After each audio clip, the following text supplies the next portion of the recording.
Damos comienzo a un nuevo comentario bíblico expositivo. Servidores de Dios. Quien te habla es Manuel Cornejo. En esta ocasión estaré compartiendo sobre el libro de Génesis, capítulo 50 y versículo 1, donde dice: Entonces se echó José sobre el rostro de su padre, y lloró sobre él, y lo besó. Los 3 primeros versículos de este capítulo están narrando aquí la emocionante escena de José ante su padre ya muerto. Dios le había dicho a Jacob que la mano de José cerrará tus ojos. Génesis capítulo 46 y versículo 4. Profecía que se cumplió finalmente y literalmente en este versículo 1. En aquel momento José tenía cerca de 56 años de edad y Jacob murió con 147 años. Note que los egipcios, ellos acostumbraban a llorar durante 72 días cuando un rey moría, y por Jacob lloraron solo 2 días menos, ya que el texto dice: y lo lloraron los egipcios 70 días, versículo 3. Esto es un maravilloso testimonio a la verdad de que Dios honra a aquellos que le honran. Sin embargo, los orgullosos y encumbrados magnates de la aritocracia más exclusiva del país y más poderoso del mundo antiguo honran y hacen duelo por un anciano pastor hebreo, aun cuando la ocupación de pastor era abominable para los egipcios. Continúo ahora con los versículos 2 y 3, donde dice: Y mandó José a sus siervos, los médicos, que embalsamasen a su padre, y los médicos embalsamaron a Israel, y le cumplieron 40 días, porque así cumplían los días de los embalsados, y lo lloraron los egipcios 70 días. Note que el embalsamiento generalmente iba acompañado de algún rito pagano. En este caso, he de suponer que José no permitió que tal ritual se llevase a cabo. Uno podría preguntarse: ¿por qué fue Jacob embalsamado? En realidad es casi imposible saber qué hizo que José mandase embalsamar el cuerpo de su padre, pero sí se puede entender que fue providencial que el cuerpo de Jacob fuese preparado de esa manera para la sepultura, ya que hubiera sido imposible que Jacob fuese llevado fácilmente a la tierra de Canaán de no haber sido embalsamado. Eso es especialmente verdad en el caso de José, cuyo cuerpo no fue llevado a la tierra por cientos de años después de su muerte. El embalsamiento cumplió el propósito providencial de Dios, y lo hizo respecto del embalsamiento. El profesor Bruce comenta sobre esto lo siguiente cuando dice que los egipcios embalsamaban a sus muertos honorables para asistirlos en el viaje al otro mundo, pero los israelitas no embalsamaban a sus muertos, puesto que no tenían esa creencia. Más bien, insistían en que un cadáver fuese manejado debidamente porque era importante especialmente para los vivientes que el fallecido descansase tranquilamente en la tumba hasta su resurrección. José embalsamó a su padre para darle dignidad y preparar su cuerpo para el largo viaje a la tierra prometida, la esperanza de Israel. Fin del comentario de Bruce. De modo que Jacob fue embalsamado para que su cuerpo no se deteriorase a causa del largo viaje a Canaán, a la cueva de Macpela, donde fue sepultado. Por otro lado, recuérdese que el arte y la ciencia de embalsamar fueron desarrollados en Egipto, y los doctores egipcios eran verdaderos especialistas en ese trabajo, ya que el proceso de embalsamar requería 40 días y posteriormente tenía lugar el tiempo de la endecha. En el caso de Jacob, como ya se ha señalado, hubo 70 días de llanto. Continúo ahora con los versículos 4 al 6, donde dice: Y pasaron los días de su luto, habló José a los de la casa de Faraón, diciendo: Si he hallado ahora gracia en vuestros ojos, os ruego que habléis en oído de Faraón, diciendo: Mi padre me hizo jurar diciendo: He aquí que voy a morir en el sepulcro que cavé para mí en la tierra de Canaán. Allí me sepultarás. Ruego pues que vaya yo ahora y sepulte a mi padre y volveré. Y Faraón dijo: Ve y sepulta a tu padre como él te hizo jurar. Estos versículos están aquí relatando que pasados los días de luto, José pidió al Faraón a través de sus siervos que le permitiese ir a la tierra de Canaán para enterrar a su padre Jacob. El rey de Egipto aprobó la petición de José.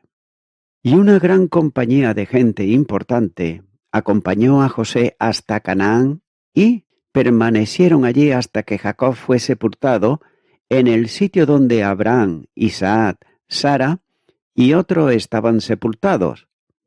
Una vez más, el sepulcro patriarcal es prominente en la historia de Israel como una señal permanente en la tierra prometida, y la familia de Jacob, con los gentiles que lo acompañaban, ensayaba, por así decir, en miniatura y en clave menor, el regreso final de sus hijos, que un día serían escoltados a su heredad de todas las naciones en caballos y en carros. Isaías capítulo 66, versículo 20.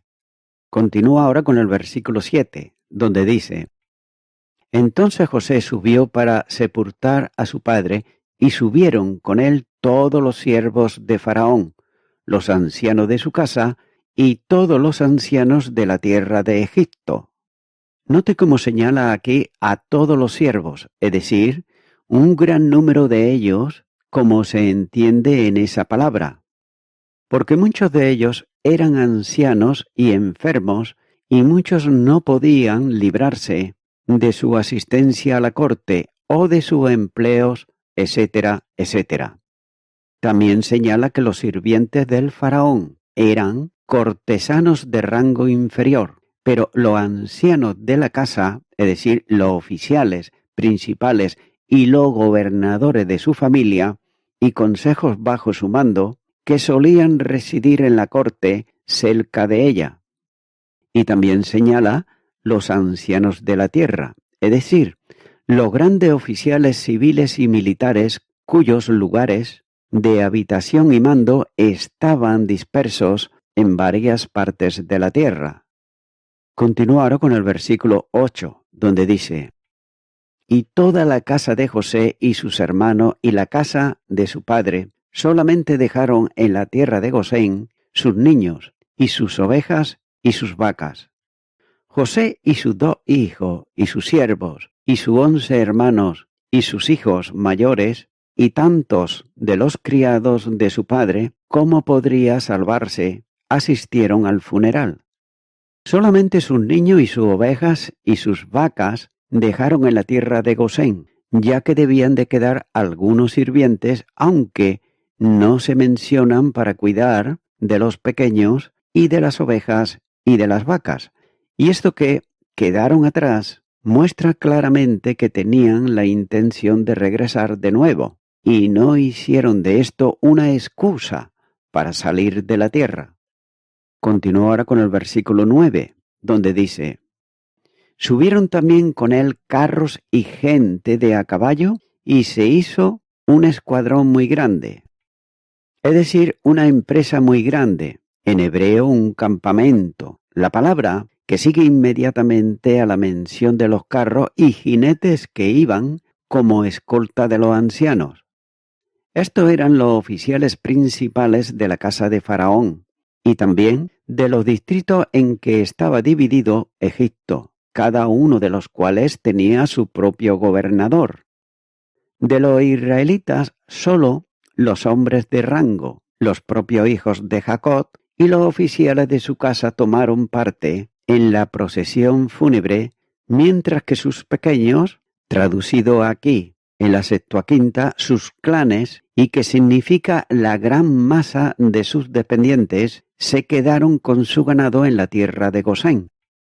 Continúo ahora con los versículos 10 y 11, donde dice: y llegaron hasta la era de Atad, que está al otro lado del Jordán, y endecharon allí con grande y muy triste lamentación. Y José hizo a su padre duelo por 7 días, y viendo los moradores de la tierra, los cananeos, el llanto en la era de Atad, dijeron: llanto grande es este de los egipcios. Por eso fue llamado su nombre Abel Misraim, que está al otro lado del Jordán. Estos versículos están aquí describiendo la llegada de la gran comitiva a la era de Atad, donde allí enderecharon y se lamentaron. El texto dice: y José hizo a su padre duelo por 7 días, expresando así, por otro lado, su gran dolor por la separación de su padre. El versículo 11 señala que los habitantes de la tierra, ellos se asombraron en gran manera y nombraron el lugar Abel Misraim, es decir, pradera de Egipto o llanto de Egipto. Quizás el significado llanto de Egipto es más cercano al contexto. Continuará con los versículos 12 y 13, donde dice: hicieron pues sus hijos con él según les había mandado, pues no llevaron sus hijos a la tierra de Canaán, y los sepultaron en la cueva del campo de Maspela, la que había comprado Abraham con el mismo campo, para heredad de sepultura de Efrón, el Eteo, al oriente de Mare. Estos versículos están señalando aquí el hecho de que los hijos de Jacob cumplieron el deseo de Jacob de ser sepultado en la tierra prometida. De manera particular, José cumplió el juramento que había hecho a su padre en el capítulo 47 y los versículos 29 al 31. Note que es maravilloso ver que tanto Abraham como Isaac y Jacob entendieron la realidad de la promesa de Dios, es decir, la tierra de Canaán era su heredad. Continuar con los versículos 14 y 15, donde dice: y volvió José a Egipto, él y sus hermanos, y todos los que subieron con él a sepultar a su padre, después que lo hubo sepultado. Viendo los hermanos de José que su padre era muerto, dijeron: quizás nos aborrecerá José, y nos dará el pago de todo el mal que le hicimos. Nótese aquí como los hermanos de José, ellos se llenaron de temor, pues pensaban ellos que José se vengaría por todo el daño que ellos le habían causado a José. Es por eso que dijeron: quizás no aborrezca José y nos dará pago de todo el mal que le hicimos. Versículo 15. Evidentemente, los hermanos de José, ellos consideraron que era difícil, como ocurre con frecuencia, creer en la nobleza de uno de los santos de Dios, ya que José era un santo de Dios que practicaba la compasión y también la justicia. Sin duda, amaba a sus hermanos, a pesar de todo el mal que recibió de ellos. Continúo ahora con los versículos 16 y 17, donde dice: y enviaron a decir a José: tu padre mandó antes de su muerte diciendo: así diréis a José, te ruego que perdone ahora la maldad de tus hermanos y su pecado, porque mal te trataron. Por tanto, ahora te rogamos que perdone la maldad de los siervos del Dios de tu padre. Y José lloró mientras hablaban.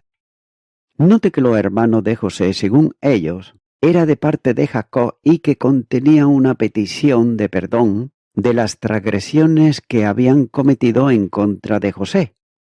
Es posible, por supuesto, que esas palabras realmente representaban los sentimientos de José, pero no es posible, por otro lado, demostrarlo.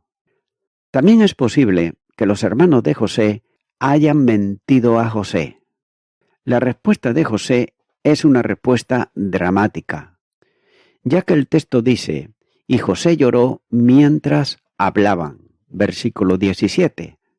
Quizá el llanto de José era causado por la tristeza que sentía debido a la desconfianza que sus hermanos mostraban hacia él. Podría ser también por la compasión que sentía debido a la preocupación de ellos y la confesión de sus pecados. El perdón de José a sus hermanos hace recordar también el perdón que Jesucristo da a los que vienen a él, perdón que está basado en su gracia y su misericordia, y no es como el perdón que el mundo ofrece. Y voy concluyendo con esto. La doctrina bíblica del hombre, antropología bíblica, está estrechamente relacionada con la doctrina del pecado, ya que la entrada del pecado es la experiencia humana que se registra en Génesis capítulo 3. Y como resultado de esa entrada, Dios maldijo a la serpiente, que fue el instrumento usado por el diablo para engañar a Eva, y también maldijo a Eva y a Adán y a la tierra a causa del pecado del hombre.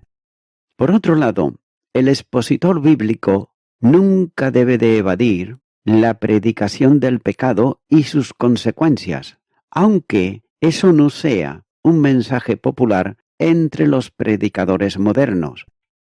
Amigo y amiga oyente, las consecuencias del pecado se vieron casi de inmediato en la familia humana, ya que Caín, el primer hombre nacido en la tierra, asesinó a su hermano Abel. Ahora bien, Caín, pese a haber hecho tal crimen, si se hubiese arrepentido a Dios, él le hubiera perdonado. Es por ello que, mi amigo, mi amiga oyente, hoy, ahora, en este momento, tú puedes venir en arrepentimiento ante tu Salvador Jesucristo. Para ello tienes que venir creyendo lo que Él hizo en la cruz del Calvario a favor del pecador y la pecadora, arrepentido y arrepentida. Es por ello que yo te animo ahora a que tú hagas una oración de fe. Si no sabes cómo hacerla, puedo guiarte. Ora conmigo y repite ahí a donde estás y di: Señor Jesucristo, reconozco que tú eres el Salvador del mundo, que tú dites tu vida en la cruz del Calvario. Ante ti vengo ahora en arrepentimiento, pidiéndote perdón por todos mis pecados, de los cuales yo me arrepiento, y te recibo ahora en mi corazón como mi Salvador. En tu nombre, amén.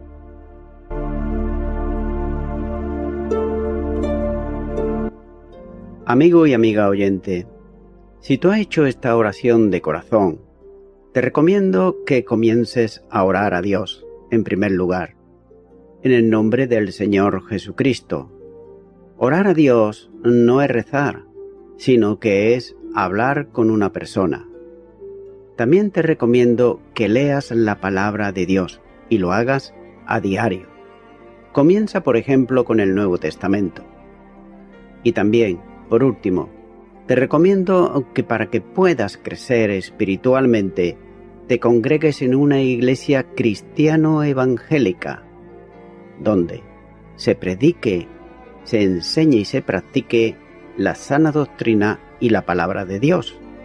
Congrégate ahí y con el tiempo podrás crecer espiritualmente y también servir al Señor Jesucristo. Que Dios te bendiga. Y a toda la audiencia, nuevamente ya me estoy despidiendo de todos ustedes y será hasta el próximo programa. Que Dios os bendiga a todos.